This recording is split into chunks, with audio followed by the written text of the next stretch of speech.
Baik, selamat siang anak-anak Bapak semua. Untuk pertemuan hari ini, maaf Bapak menjelasinya dalam bentuk video ya. Teman-teman silakan nanti dengarkan dan pelajari dengan saksama. Slide-nya juga sudah saya bagikan di Bitly folder ADM umum, teman-teman. Hari ini saya tidak bisa live mengajar, nanti paling kita tatap muka, namun hanya absensi dan juga sharing-sharing sebentar saja, lalu ada video yang harus teman-teman tonton tentang materi yang akan saya bagikan. Video ini adalah video penjelasan tentang PPT tersebut. Saya harap teman-teman sudah menonton video saya, dan kalau bisa diulang, agar teman-teman dapat lebih paham dan mengerti. Baik teman-teman, materi hari ini kita tentang penataan surat dan juga dokumen. Ini ya, di sini ada 4 JP atau 4 jam pelajaran, artinya mata pelajaran materi hari ini kita habiskan selama 2 pertemuan, teman-teman.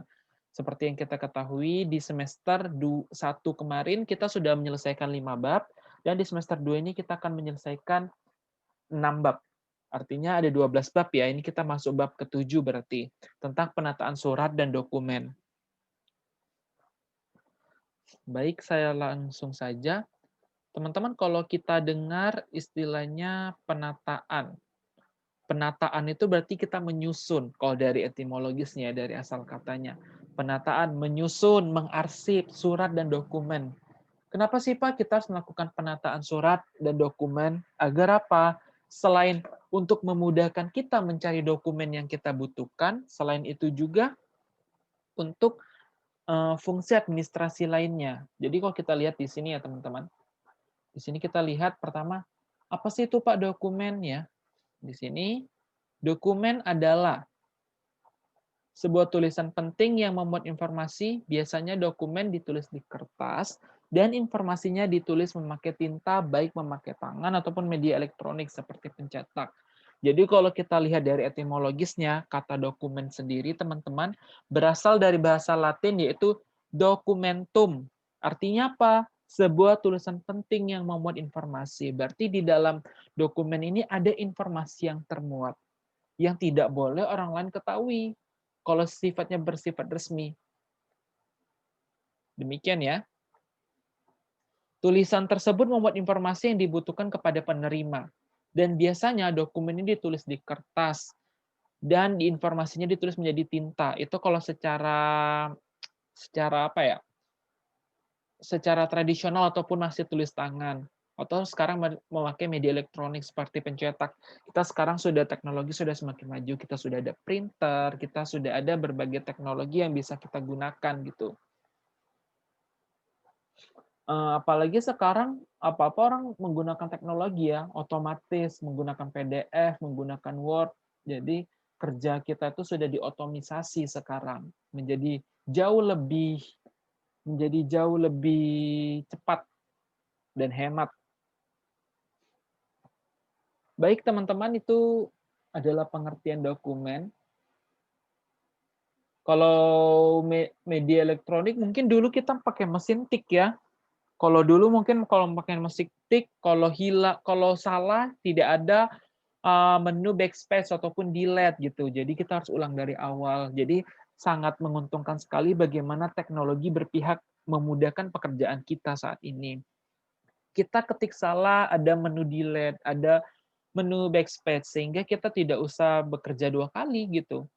Tinggal dihapus saja, tidak usah ulang dari awal gitu. Itulah salah satu kemudahan dari teknologi, teman-teman. Sekarang kita sudah ada, bahkan sekarang kita komputer dirasa tidak bisa bawa kemana-mana, dikeluarkan teknologi, laptop, bahkan sekarang tablet seperti iPad pun sudah bisa mengganti bagaimana fungsi dari sebuah komputer. Itulah dokumen media elektronik yang saya katakan tadi. Oke, teman-teman. Apalagi kalau di tengah pandemi ini, secara elektronik sangat banyak digunakannya. Orang tidak jarang bertukar kabar menggunakan surat manual, sekarang kita menggunakan email, by email, apa-apa by email sekarang. Baik, teman-teman. Next ya. Lalu apa sih itu Pak arsip gitu ya? Jadi kita harus mengetahui apa sih itu arsip. Jadi arsip adalah catatan rekaman kegiatan atau sumber informasi dengan berbagai macam bentuk yang dibuat oleh lembaga, organisasi, maupun perseorangan dalam rangka pelaksanaan kegiatan. Artinya dalam arsip ini adalah bagaimana kita menata ataupun benar-benar kita mengadministrasi data-data rekaman ataupun informasi yang kita dapatkan dari lembaga atau perseorangan. Contohnya, kalau misalnya teman-teman contohnya pada saat teman-teman belajar gini, apakah guru-guru melakukan arsip? Ya, kami guru-guru juga melakukan pengarsipan. Pengarsipan seperti apa? Pengarsipan. Jadi, kami harus melaporkan kegiatan apa saja yang sudah teman-teman pelajari hari ini. Makanya kalau saya biasanya ada minta screenshot untuk apa itu Pak Agus? Screenshot itu dilakukan sebagai bukti atau tanda teman-teman telah mengikuti pelajaran saya, teman-teman. Itulah kenapa fungsi pengarsipan. Untuk apa? Untuk pertanggungjawaban, teman-teman. Itulah pentingnya pengarsipan atau pencatatan rekaman kegiatan yang telah kita lakukan. Sebagai bukti bahwa kegiatan itu benar-benar dilakukan, teman-teman. Gitu ya. Lalu setelah arsip, kita belajar tentang jenis-jenis arsip. Apa saja sih Pak Agus itu jenis-jenis arsip? Jadi ada banyak jenis arsip ya, ada arsip dinamis, arsip aktif, lalu ada arsip inaktif, ada arsip statis, ada arsip duplikasi, lalu kita ada fungsi arsip juga. Kita hari ini belajar sampai fungsi arsip sekunder saja. Oke, kita balik lagi tadi ke jenis-jenis arsip. Ini saya berjelaskan dulu apa saja yang akan kita pelajari hari ini ya. Baik, pertama itu ada yang namanya arsip dinamis.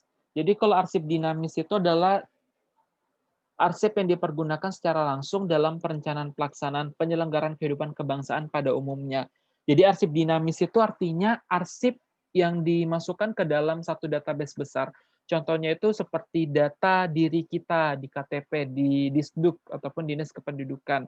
Data-data kita ini kan dipergunakan secara langsung untuk penyelenggaraan kehidupan kebangsaan. Kehidupan kebangsaan seperti apa? Artinya itu sebagai tanda teman-teman memang masyarakat Indonesia, tinggal di Indonesia. Ada informasi terkuat, apa ada tercatut, ada NIK-nya, ada namanya, tanggal lahirnya di mana, tempat lahirnya di mana, alamatnya di mana, semua ada, teman-teman. Ada foto teman-teman. Itulah sebagai bukti arsip dinamis. Artinya apa, teman-teman? Secara dinamis itu data teman-teman disimpan untuk dipergunakan untuk penyelenggaraan kehidupan kebangsaan pada umumnya, teman-teman. Itulah kenapa kita setiap warga negara ada yang namanya KTP. Atau teman-teman kalau mau keluar negeri kita harus punya paspor. Untuk apa? Untuk penyelenggaraan kehidupan kebangsaan yang saya katakan tadi, itu namanya arsip dinamis, teman-teman. Selanjutnya, setelah arsip dinamis, ada namanya arsip aktif. Apa sih itu, Pak? Bedanya arsip dinamis sama arsip aktif? Jadi kalau arsip dinamis itu, teman-teman, kita berbicara tentang data tersebut, kan? Data tersebut yang disimpan ke dalam database. Kalau arsip aktif, kita berbicara tentang bagaimana data dari arsip dinamis ini dipergunakan dalam penyelenggaraan administrasi. Contoh, kalau teman-teman pergi ke bank, pada saat teman-teman pergi ke bank kan biasanya kalau sudah berusia 17 tahun, teman-teman diminta KTP-nya, fotokopian KTP, atau teman-teman mengurus administrasi lainnya harus menggunakan KTP. Pak, saya mau buat SIM, Pak. Oke, tunjukkan KTP-nya dulu terlebih dahulu. Pak, saya mau mendaftar di sini. Pasti apapun kegiatan yang kita lakukan menggunakan KTP, termasuk kalau misalnya Pak, saya mau buka rekening saham di perbankan. Oh, KTP-nya mana? Pasti orang KTP. KTP itu untuk apa? Sebagai bukti bahwasanya teman-teman itu terdaftar sebagai warga negara. Jadi kalau yang dikatakan tadi, arsip dinamis itu merujuk pada satuan datanya, data yang disimpan untuk kehidupan kebangsaan. Kalau arsip aktif itu sebenarnya hampir sama dengan arsip dinamis. Namun arsip aktif itu bagaimana data database tadi ataupun data KTP tadi digunakan dalam penyelenggaraan administrasi yang saya katakan tadi seperti buka rekening bank ataupun kita berbicara tentang bagaimana eh, bagaimana pembukaan rekening bank, bagaimana buat administrasi yang lainnya, teman-teman mau mengurus keperluan data diri buat paspor pun kita kalau misalnya 17 tahun sudah harus menunjukkan KTP.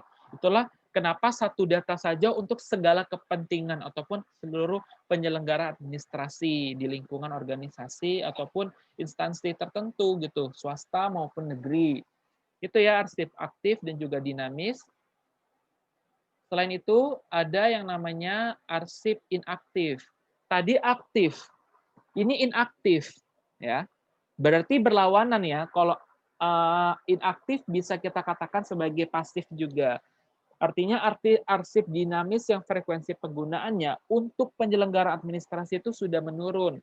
Contoh, kalau misalnya kita melihat KTP ijazah SD, ijazah SD digunakan pada saat teman-teman mendaftar SMP. Ijazah SMP untuk digunakan mendaftar SMA atau SMK. Dan ijazah SMA digunakan untuk mendaftar perguruan tinggi atau kuliah. Kalau kalian lihat skemanya, apakah pada saat teman-teman nanti mencari pekerjaan, teman-teman akan diminta ijazah S1-nya atau ijazah apa SD-nya? Pastinya kalau dalam penyelenggaraan orang akan meminta pendidikan terakhirnya yaitu ijazah S1 teman-teman semua. Artinya apa? Ijazah SD ini penyelenggaraannya sudah menurun bahkan hampir punah tidak digunakan kembali teman-teman. Itulah kenapa dikatakan frekuensi penggunaannya sudah menurun. Bukan sudah menurun lagi bahkan hampir tidak digunakan kembali gitu. Tidak ada orang mau buka rekening bank, iya mana ijazah SD-nya, tidak ada gitu. Gitu ya teman-teman. Buka rekening bank tidak membutuhkan ijazah. Maksud saya kayak administrasi yang lainnya atau teman-teman mendaftar pekerjaan pasti ijazah terakhir kita yang kita ini. Tidak usah sampai ijazah SD yang teman-teman lampirkan. HRD tidak akan itu apa ijazah SD kepada saya gitu. Ijazah SD kan kita tidak ada melampirkan kalian kita bisa gitu. Begitu ya teman-teman, itu namanya arsip inaktif. Kalau aktif itu arsipnya itu sering penggunaannya frekuensi sering digunakan, kalau di inaktif itu sudah menurun penggunaannya. Ataupun frekuensi penggunaannya itu semakin hampir tidak pernah digunakan lagi, itu namanya arsip inaktif, teman-teman. Lalu ada arsip statis. Kalau arsip statis itu apa, Pak? Jadi arsip statis itu adalah arsip yang tidak dipergunakan secara langsung untuk perencanaan penyelenggaraan kegiatan pada umumnya, maupun untuk penyelenggaraan sehari-hari administrasi. Kalau saya bicara tentang arsip statis, itu ada arsip yang tidak dipergunakan secara langsung untuk perencanaan penyelenggaraan pada umumnya, maupun ke sehari-hari administrasi. Artinya gini teman-teman, arsip statis itu datanya sudah dipersiapkan terlebih dahulu, namun untuk penggunaan data tersebut tidak dipergunakan secara langsung. Contohnya, teman-teman pasti pernah mengumpulkan administrasi yang teman-teman rasa ngapain ya sampai minta data diri yang ini padahal tidak tidak penting-penting amat. Itulah bentuk contoh arsip statis. Artinya arsip yang data yang teman-teman kumpulkan itu tidak dipergunakan secara langsung. Itu hanya sebagai bukti jaga-jaga saja yang digunakan oleh arsip statis tersebut, teman-teman.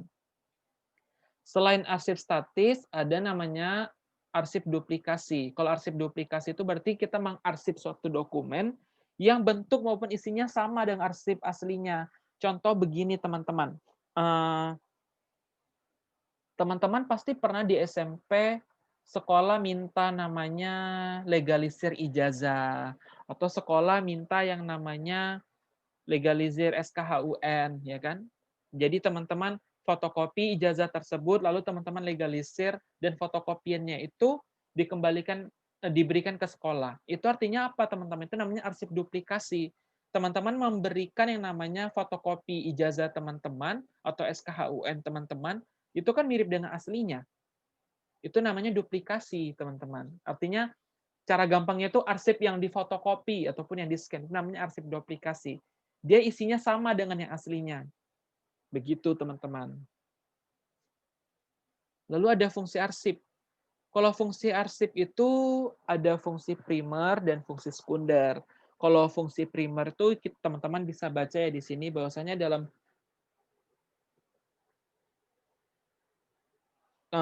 fungsi primer ini ada nilai guna arsip yang didasarkan pada kepentingan pencipta arsip sebagai penunjang saat tugas sedang berlangsung maupun setelah kegiatan selesai, baik itu oleh lembaga instansi pemerintah, swasta, maupun perorangan. Artinya begini teman-teman, dari fungsi primer ini dimaksudkan untuk kepentingan kamu sendiri.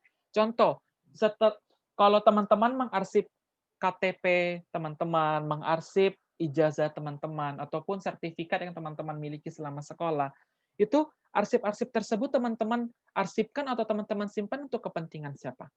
Pasti untuk kepentingan kita sendiri. Artinya data-data yang kita arsipkan itu hanya untuk pribadi, bersifat pribadi.